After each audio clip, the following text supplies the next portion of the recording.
Sejumlah dinamika di masa kampanye terbuka disebut hasil survei Indikator Politik Indonesia tidak banyak mengubah peta persaingan elektoral pasangan calon di Pilpres. Namun arah dukungan pemilih mengambang atau swing voters dan undecided voters justru menyumbang prediksi kemenangan untuk Jokowi Ma'ruf. Nah, untuk membahasnya sudah hadir bersama kami Direktur Eksekutif Indikator Politik Indonesia, Mas Burhanuddin Mustadi. Mas Burhan, terima kasih sudah bergabung bersama kami. Kita bahas surveinya nih. Jadi kalau kita bicara soal elektabilitas selama masa kampanye ini, kalau kita lihat di sini kan untuk 01 55,4 sampai 57,9, untuk 02 37,4 hingga 42,1. Nah, kenapa nih, kan banyak ada debat, kemudian juga ada isu-isu lain, kampanye dan sebagainya. Nah, itu justru tuh juga nggak banyak berpengaruh ternyata. Jadi kita menguji banyak variabel yang dianggap punya potensi menaikkan atau menurunkan elektabilitas paslon. Di antaranya adalah faktor debat, karena tidak ada kegiatan kampanye yang sedemikian banyak membetot perhatian publik selain debat. Misalnya debat yang kedua itu yang menonton 54% pemilih. Itu artinya hampir 100 juta pemilih menonton debat. Tetapi di debat kedua ketika Pak Jokowi tampil head to head melawan Pak Prabowo, dan kita tahu waktu itu survei itu yang mendaulat Pak Jokowi menang debat itu 59%. Dan yang mengatakan Pak Prabowo menang di debat kedua hanya 31%. Tetapi efek debat tidak terlalu banyak menyumbang elektabilitas Pak Jokowi. Elektabilitasnya naik memang, tetapi naiknya terlalu landai. Bahkan banyak yang mengatakan Pak Jokowi menang debat, pilihannya tetap Pak Prabowo.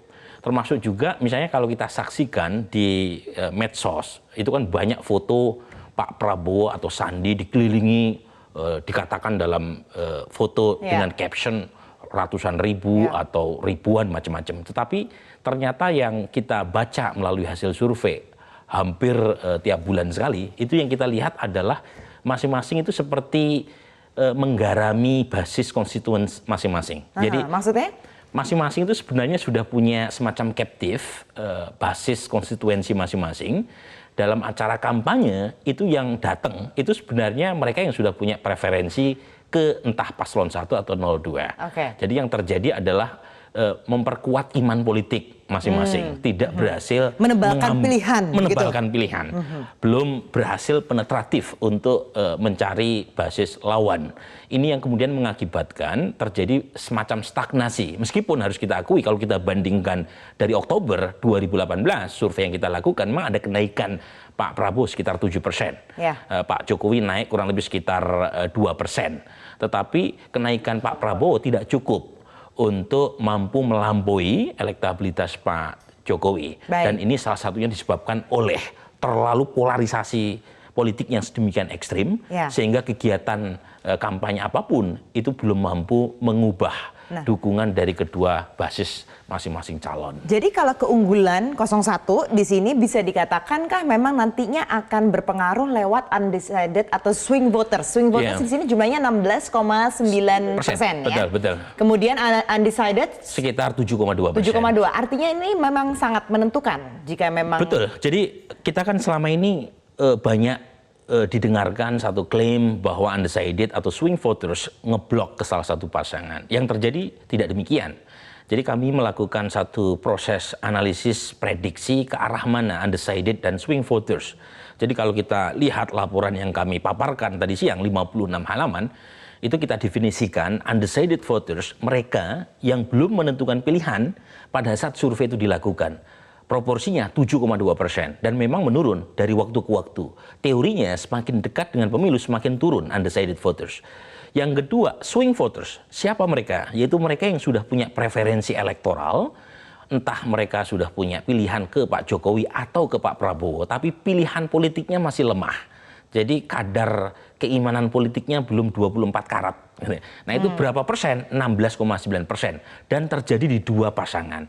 Misalnya swing voters dari kalangan pendukung Pak Jokowi 8,8%. Swing voters dari kalangan pendukung Pak Prabowo 8,1%.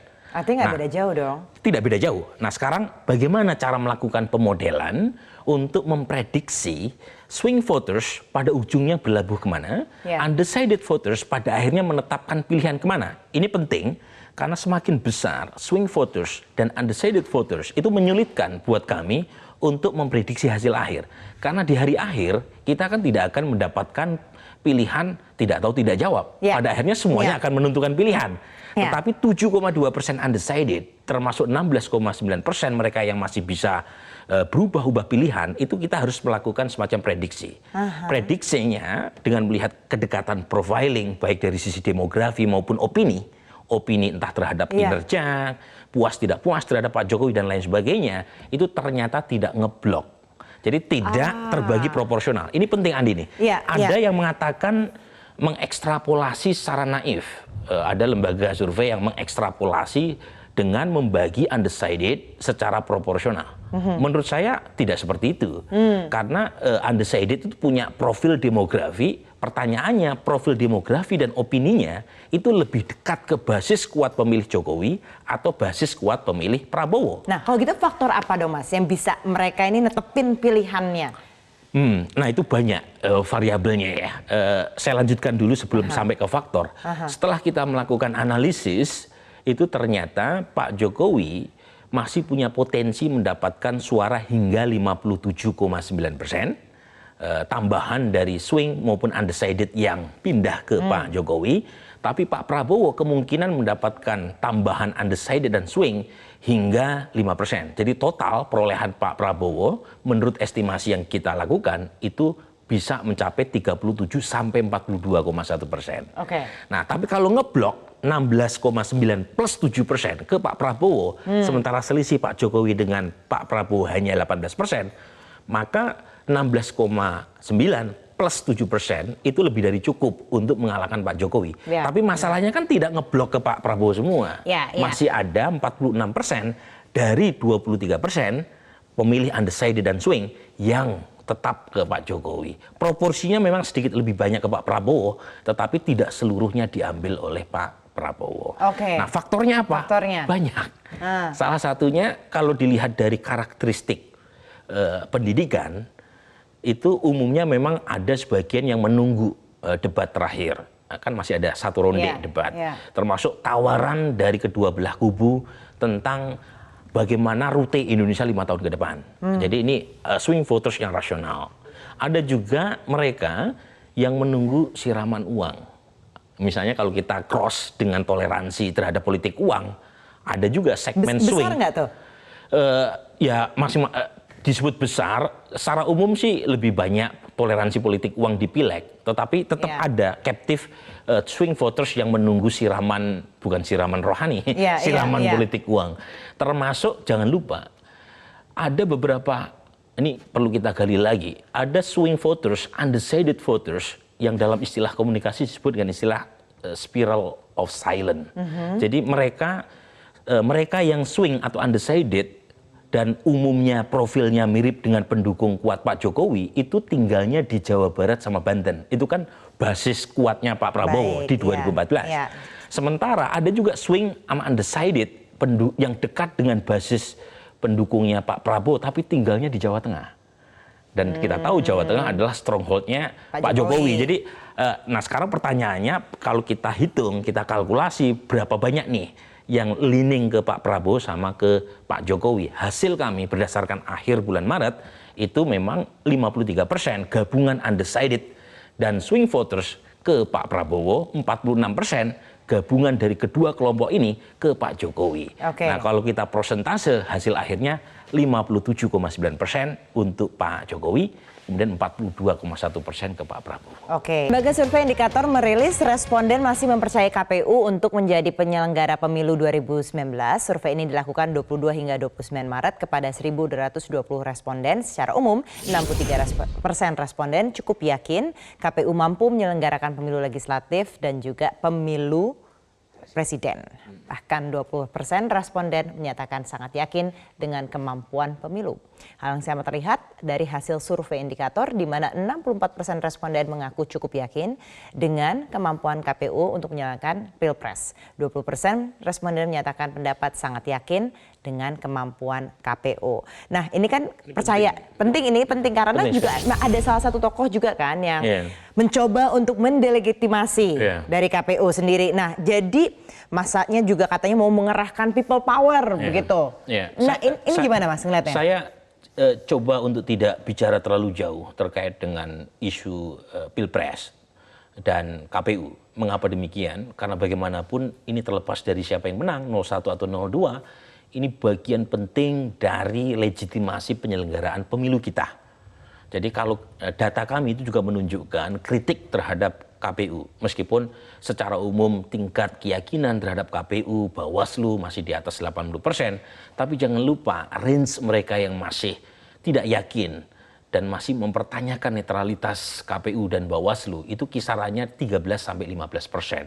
Kalau asumsi DPT kita 192 juta pemilih, 13-15% itu bukan jumlah yang sedikit. Dan kalau saya cross tabulasi, memang sebagian datang dari pendukung Pak Prabowo. Gitu ya.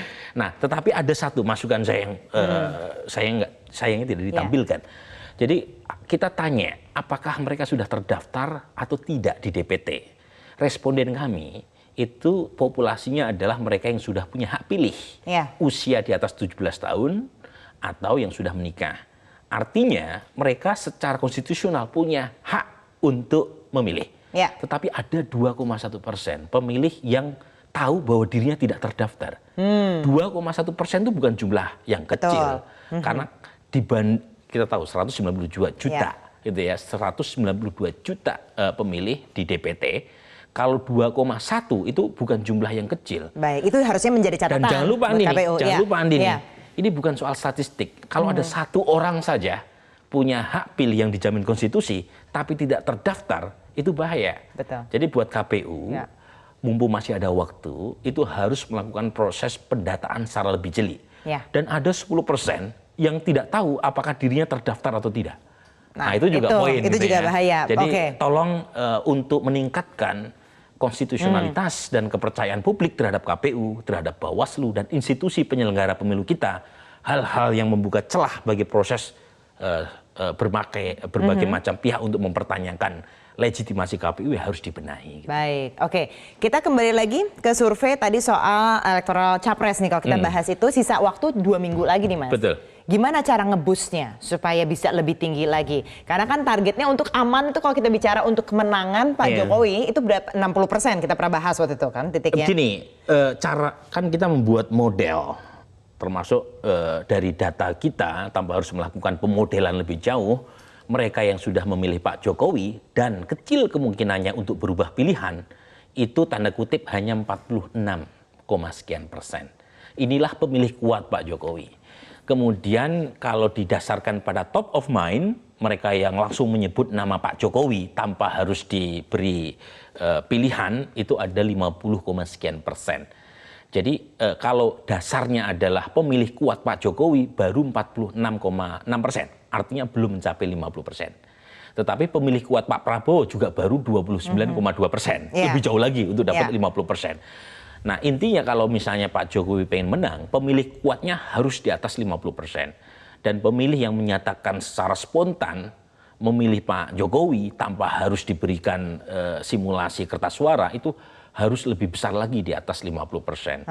Jadi 70% target suara mungkin ya? 70% nggak realistis. Jadi kalau hari ini minimal berdasarkan survei akhir Maret itu angka maksimal yang diperoleh Pak Jokowi memang 57,7%, 57,9%. Tentu ada hal yang bisa dilakukan 2 minggu terakhir untuk memenuhi target 60%, seperti yang disampaikan oleh pihak TKN.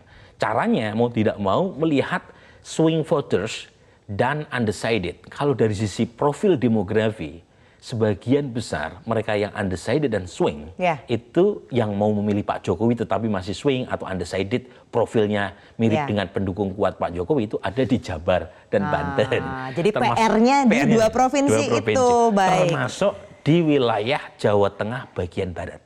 Tegal, Brebes, Banyumas, di situ ada Purbalingga, Purwokerto, Kebumen, itu wilayah di mana swing ke Pak Jokowinya tinggi. Baik, Mas Burhanuddin Muhtadi, terima kasih atas waktunya.